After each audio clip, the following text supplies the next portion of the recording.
乌克兰开罐俄龟壳坦克，现代战场装甲后真的没用吗？乌俄战争打到现在，出现了一种让全世界军事专家集体沉默，让居民朋友们笑出腹肌，却又让前线士兵感到疑惑的怪胎。这种东西远看像个移动的违章建筑，近看像个焊死了的废铁罐头。它有个响亮的外号叫龟壳战车。第一次在视频里看到这玩意儿的时候，火力军也愣住了，看不懂这是俄军工天才的突然觉醒，还是在制裁压力下彻底拉了一个大的。就战场结果来看，大概率是后者已经被乌军开罐了。那么俄罗斯打造这种龟壳坦克起到了什么作用？乌军又是如何开罐的？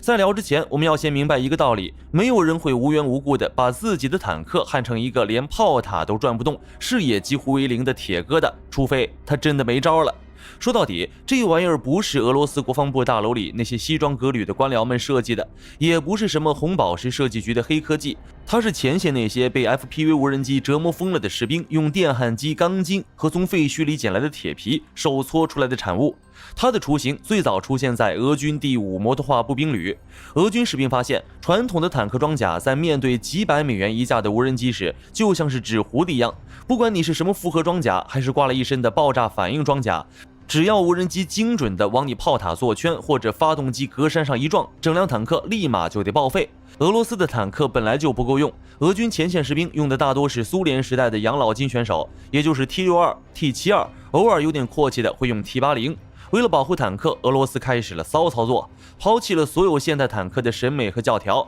通过极端的物理堆砌换取哪怕多10分钟的生存空间。传统坦克重视正面防护，侧面和后面都很虚，但龟壳战车不管那些，直接搞了个全包围，除了前面伸出一根炮管，后面留个出烟口，其他地方全焊死。那个巨大的铁壳子离坦克本体通常有50厘米到1米的距离，这就像给坦克穿了一件特大号的防弹衣。无人机撞上去，巨能破甲弹头会提前引爆，那道致命的金属射流在穿过这段空气间隙后，能量会急剧衰减，打到坦克主装甲上，效果跟子弹踢一下没什么区别。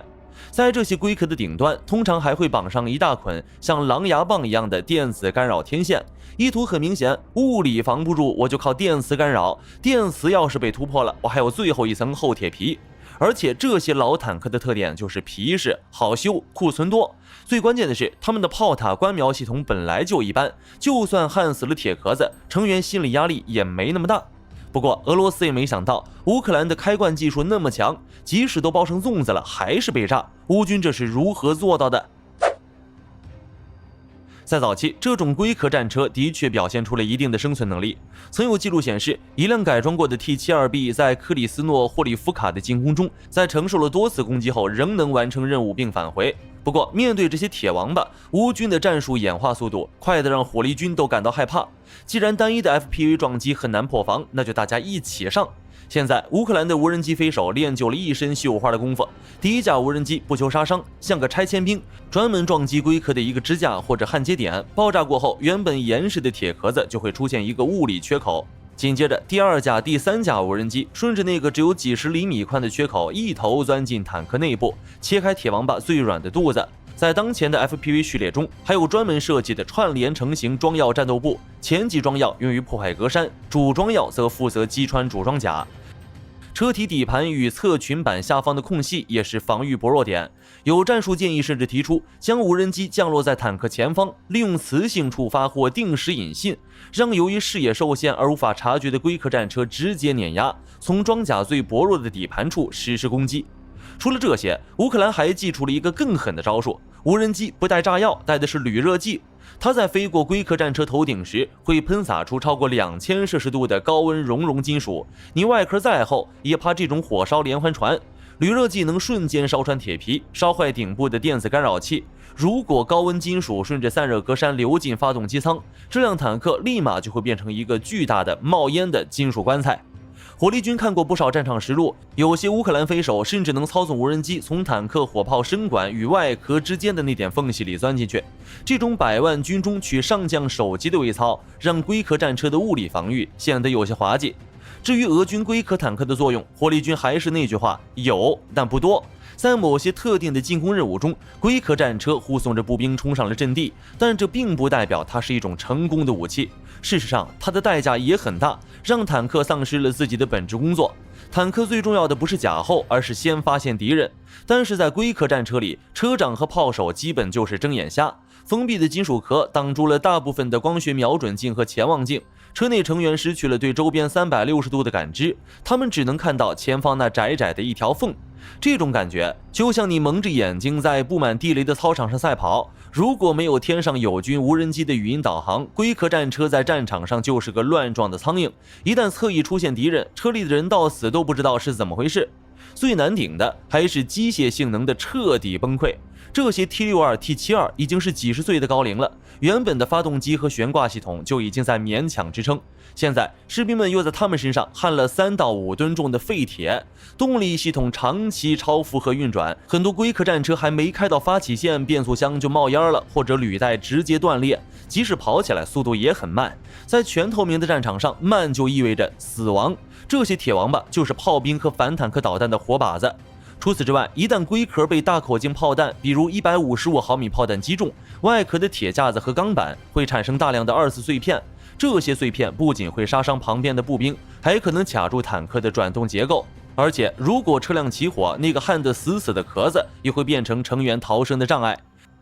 聊到这儿，火力军就很好奇，俄罗斯在战前吹得天花乱坠的竞技场 M 以及阿富汗时主动防御系统去哪儿了？这些系统号称能自动探测并拦截来袭的导弹，但在乌克兰战场上，他们几乎不见踪影，这是为什么？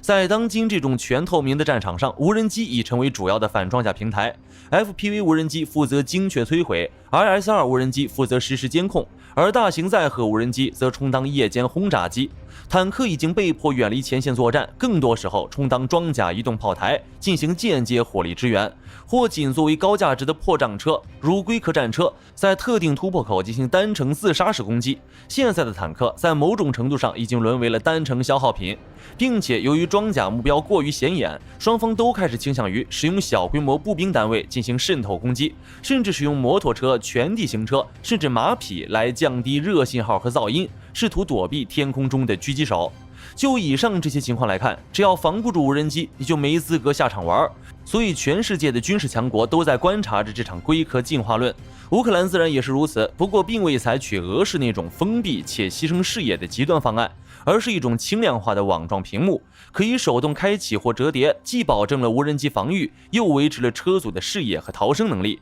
在美国援助的史崔克轮式装甲车上，乌军加装了多层格栅夹橡胶的设计。实战证明，这种三明治结构对吸收自杀式无人机的爆炸射流具有极佳效果。不过到这儿就有一个问题了，这是妥协还是创新？有人认为这是高度务实的创新，在战场上活下来的人才有资格说话。如果牺牲炮塔旋转和视野能换取坦克在那关键的10几分钟里不被击毁，那这种改装就是天才的，因为它解决了最迫切的生存问题。也有不少人觉得这是无奈的自残，这把原本具备机动能力的坦克降级成了只会爬行的铁堡垒，否定了坦克的本质——机动、火力、防护的平衡。这种改装虽然解了燃眉之急，但引入了更大的机动、侦察和机械危机，算是一种无奈的选择。霍利军觉得这就像是当年的骑士为了对付长矛，把铠甲做得越来越厚，最后厚到骑士自己都上不去马，肯定是有问题的。就比如俄罗斯的铁王八在突击乌克兰防御阵地的时候，龟壳战车的作用更像是一辆装甲推土机，它的使命就是顶在最前面，用自己的身体去排雷，去吸引无人机的火力和仇恨，给后面的步兵战车开辟出一条血路。这就叫一将功成万骨枯，只是在这里坦克成了那个万骨。如果让俄军士兵来选，肯定是主动防御系统优先，但问题是根本装不上去，因为精密芯片和高精度传感器被制裁，俄罗斯造不出足够的主动防御系统。无奈之下，前线士兵只能回归最原始的野战加固。当然，俄罗斯不用，也有可能是装了也没用。传统的主动防御系统针对高速飞行的反坦克导弹设计的，比如标枪或者陶式。有分析认为，现有的俄罗斯主动防御系统在那种时速只有几十公里、飞行轨迹诡异、体积小的像只鸟的 FPV 无人机识别率极低，雷达经常把无人机当成杂波给过滤掉了，并且无人机会悬停、会绕圈、会俯冲，俄罗斯可能处理不了这种攻击。不管怎么说，无论是加装顶棚还是龟壳，都属于治标不治本。火力军估计，坦克未来的防御架构将发生翻天覆地的变化，防御不再是靠钢板，而是靠能量树，比如高功率微波，发射一道脉冲，瞬间烧毁方圆100米内所有无人机的电路，管你什么图传还是光纤导航，通通变成废铁。也可能是高能激光，像以色列的铁树系统一样，一发激光成本只要几美分，精准点名俯冲下来的自杀式无人机。不过以上这些都离我们比较远，现在最有可能的还是护航无人机。未来的坦克不再是单打独斗，每一辆坦克都会自带1架或者几架护航无人机，他们提前在几公里外识别并拦截敌方的自杀式无人机，这叫以毒攻毒。总的来说，俄罗斯的龟壳战车代表了传统重装甲单位在面对无人机威胁时的那种极致的脆弱。它很丑很笨，看起来像是农业时代的遗迹，应急还能用，但想要凭借这东西长久对抗无人机基本不可能。被乌军无人机开罐就是最好的例子，最终这些龟壳会被更灵活更高效的物种所取代。好了，本期视频到这儿就结束了，大家觉得未来坦克会怎么防无人机？欢迎在评论区留言讨论，大家一起讨论。最后不要忘了点赞关注，我是火力军，下期见。好的，各位观众朋友们，我们频道一直在聊真实的军事资讯和武器装备，后台也经常有朋友问，有没有值得推荐的入门级模型？今天就和大家分享一款近期接触到的产品。首先，它的外形还原度做得相当不错，比例准确，武器上的一些关键细节和标识也都有体现，材质也说得过去，打在手上有不错的分量感。其次，它具备一定的可动性，对于理解基础操作原理有一定帮助，让它不仅是个静态摆件。综合它的做工和可玩性来看，价格确实比较亲民。对于想入门模型收藏，或者单纯想在桌上贴一个摆件的朋友来说，是一个性价比很高的选择。商品链接已经给你们上了，感兴趣的朋友可以自行了解。